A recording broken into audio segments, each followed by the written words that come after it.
Why do we beat around the bush instead of getting to the point? Well, somebody said it happens because you're too scared to say what you mean. No. It's more complicated than that. You might have grew up in a household where you might have been punished for your authenticity.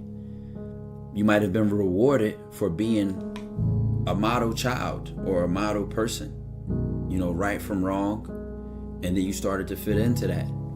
So it's very rare that you can be authentic and accepted at the same time. Naturally. You're literally going to have to find people who accept themselves to the point where they can accept you. Because if you're around somebody who doesn't accept themselves, they can never accept you. They don't live in their authenticity. So your authenticity makes them uncomfortable. It reminds them of what they're not doing, who they're not being, and what they're not becoming. It makes them uncomfortable. And as a human being, we have emotional awareness. So it's not that you're too scared to say what you mean. It's that your emotional awareness, you're trying not to hurt the other person. You're trying to, maintain your relationship and keep it in good standing. You don't want to add a bump in the road to your relationship. But when you mature to realize that bump in the road is worth it, tough conversation, a tough situation, a tough statement, that shit is worth it because that other person might need you to be that bold. They might need you to be that bold. Listen, you crashing out. Like, to be able to give your homie that conversation, bro, you crashing out. Put that drug down, bro. What are you doing? You're not yourself right now. If you think your homie gonna get mad when you say that, you might avoid saying it. If you think your homie gonna get offended when you say that, you might avoid saying it. If you think it's gonna jeopardize your relationship, you're going to avoid saying it. Did the kid, I appreciate it, 31 months. Hope you're doing good, man. Right? Great. So when you know it might offend the other person, when there's a truth that needs to be said, you might avoid it to maintain the healthiness and the good vibes of your relationship. But what I realize is that's thin ice. That's not a relationship. That's not a bond. That's being on thin ice. That's that's like putting a rug on top of shit and then pretending it doesn't stink. Like, your relationship is founded on a thin layer of fake shit. And bullshit is cool until real shit pop up and expose it and clean it the fuck out. Completely. And it's better for you and that other person to live in authenticity because that's the strongest way of living. You can't take nothing from a person that's authentic. You can't say nothing to them to move them when they're authentic. Because they're standing on their square. They have a base in the foundation. That shit is solid. And when you get there, like I said, I finally feel like I'm there in life. I always had confidence. I always had ambition to do what I want. But what was mixed in between that was that I always was aware of just listening. I'm a listener. I listen to anybody and everybody's opinion because I weigh it out. I analyze it. But where I'm getting to in my life and my confidence is that you can hear a person, but that doesn't mean you have to listen to them. You see what I'm saying? Like, I can give a person a space to speak and still hear them, but decide if I want to take what they're saying serious or not. If it's worth my time. If it's worth being listened to or influenced by. And I'm just so cold with it now that I don't care who it is or who it's coming from. And before, when I was younger, I felt like maybe if I was related to a person, if I knew him for a long time, if maybe just those two things. Because to be honest, it was never a status thing to me. Like, I never would doubt somebody that's home. Like, oh, this nigga ain't got nothing to say. It just was like a relationship thing.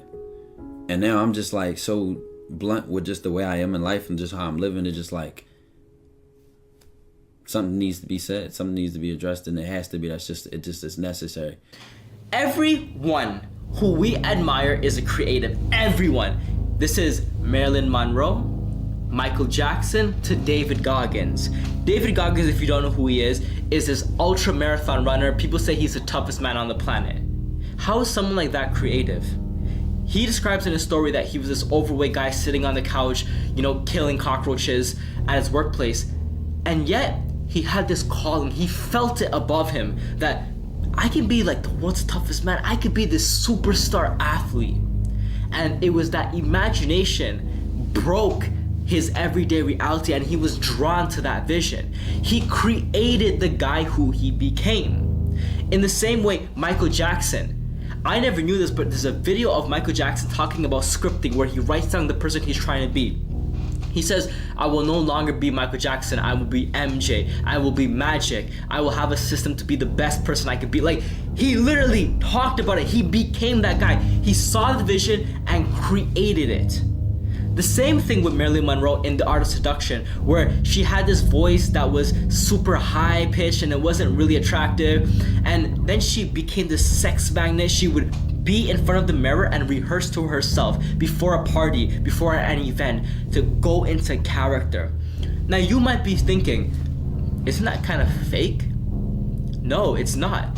Isn't it kind of fake that we live a life completely ran by our traumas? Are we not ourselves? How can we be ourselves if our entire life is guided by our traumas and our fear? We are not actually being ourselves. That higher self, that creative, that David Goggins, that Michael Jackson, that Monroe, that image that they had of themselves is their true self. But what happens is that we live in a world where creativity is not respected. You wear a little bit of a flare pants, people laugh at you. You do something a little bit different, people laugh at you. You post your poetry on Instagram, people laugh at you. This is the problem. Therefore, you might actually be gaslighted to think that you're crazy when in fact, you're actually true to yourself. And this is what a lot of creatives experience. If you followed my content before, you know I study a lot of artists and creatives. What they did differently is not that they found out the little secrets inside, they trusted their North Star. I like style and fashion, therefore I dressed up like this. That might not be your North Star. What you might feel inside of you is this calling to paint. Maybe you dress normal, but you got this urge to paint, and then all of a sudden you start painting. You lean into that resistance. Remember, what your body is telling you is literally your self-help book. Your body is a self-help book. I can sit here and tell you, man, you gotta go to the gym and get jacked, you gotta eat healthy. Picasso didn't have a six-pack. Jean-Michel Basquiat didn't have a six-pack. A$AP Rocky doesn't have a six-pack. Like, put these things together that a lot of people are telling you their vision, and then we are using their vision, which of course you'll get improvement in your life. If you eat healthy, of course you're gonna improve in your life. If you go to the gym, of course you're gonna improve, but you are not leaning into the resistance. And this is what I've noticed, that I'm someone who I can go to the gym twice a day. I am so obsessed with the gym, and I wasn't actually improving. If you're an avid gym goer, you'll notice that at a point, not going to the gym is the hardest part. And then you'll begin to realize, like, yo, I'm actually not leaning into my resistance. For me, the gym was easy. It was easy to eat clean. You know what was hard? Putting myself online. But my true resistance and all the growth that I wanted wasn't gonna come from the gym. It was gonna come from sitting in front of this camera right now. Right now, I'm going against my resistance, and this is where the growth happens. I can speak in front of a lot of people. In front of the camera, I'll mess up, I'll stutter. It doesn't come natural to me. I'll make a lot of mistakes. And that's because that is my North Star. It is telling me, my intuition is guiding me to sit in front of the camera. And at the beginning, you're not good. I am not good at this, but that is part of the creative process. And anything I do besides sitting in front of the camera and really following my intuition is a waste of time. Let me clarify, it's avoidance behavior. And really what you find in the people who we admire, they were able to lean into that resistance. Even though it's uncomfortable, all the artists we admire, they still jumped in head first. Sometimes that resistance is so painful, they would need to numb themselves with drugs and alcohol, but they still leaned into it. And for us creatives, we are living in a world where our creativity is so often suppressed that when we don't lean into it, we will live in a forever place of anxiety, a forever place of depression, because we are not being the person who we were meant to be. If there is one thing you can get out this video, it is to lean into the resistance, not the reality of the world, not the things that are going around us, but where is your imagination telling you to go? I've been on dates before where it felt as though the whole world froze. I was on a date for like 5 hours and I didn't even notice anything around me. I was in between surrender and discipline, and it was just pure flow state. And I can't explain that feeling that someone can be so drawn to you when you're just being who you were meant to be. But when you follow the advice that's on here, it's like you're on a date and you're setting out these very rigid rules. You become this very rigid person. You're in this weird reality. It loses its seductive capacity. Life is supposed to be fun. Real discipline is play. But when we have these very rigid structures, we end up killing our creativity. And it is our creativity that is really gonna free us. Rogers believed that you could use the information that's being provided to you from your body, sort of bottom up, to determine when you were being inauthentic or non-congruent. And I've thought about this for a long time and tried to sort it out in a practical manner, and what I've concluded is this. You can try this for a couple of weeks. It's an extremely interesting exercise. So you sort of have to detach yourself from your thoughts and what you say. So you got to you start by assuming that what you say and what you think is not necessarily you. And of course that's just the case, because a lot of what you think, in fact most of what you think and most of what you say, are the opinions of other people. They're things you've read or things people have told you, and you know that's a benefit in some ways because you get all those thoughts that other people have spent a long time formulating, but it's a disadvantage in that it's not exactly you. Okay, so you detach yourself from that. You're no longer your thoughts or the things that you say, or maybe you're no longer all of them. And now what you're going to try to find out is which of your thoughts and things that you say are you, and maybe so you can not utilize the rest, or maybe so that you can correct the rest, because they're not representative of yourself as an integrated being. They don't take everything into account. My sense has been that you can tell when you're saying something that's not authentic by feeling out whether or not it makes you weak or strong. Now, you know, sometimes when you're conversing with people, you can say something that embarrasses yourself. Now, Nietzsche said, for example, everyone has perjured themselves at least once in the attempt to maintain their good name. Something like that. It's not an exact quote, but I've got the gist of it right. So maybe you're saying things to impress someone, or you're saying things to remain part of your political group or your social group or whatever, or maybe you have attributes, personal attributes that might be positive that you're ashamed of, and so you're not going to speak about them. So there's a falseness about your self-representation. Watch for 2 weeks and see. Make a rule that if you start to say something and it makes you feel weak, it's hard to describe exactly what that means. To me, what it means is that I can feel things coming apart sort of in my midsection, so I think it's an autonomic phenomena, and the subjective sense is of falsehood. It's like I've just stepped off the solid ground and onto something that doesn't support me well, and it feels like a self-betrayal. So that's existential inauthenticity. You can feel it right away.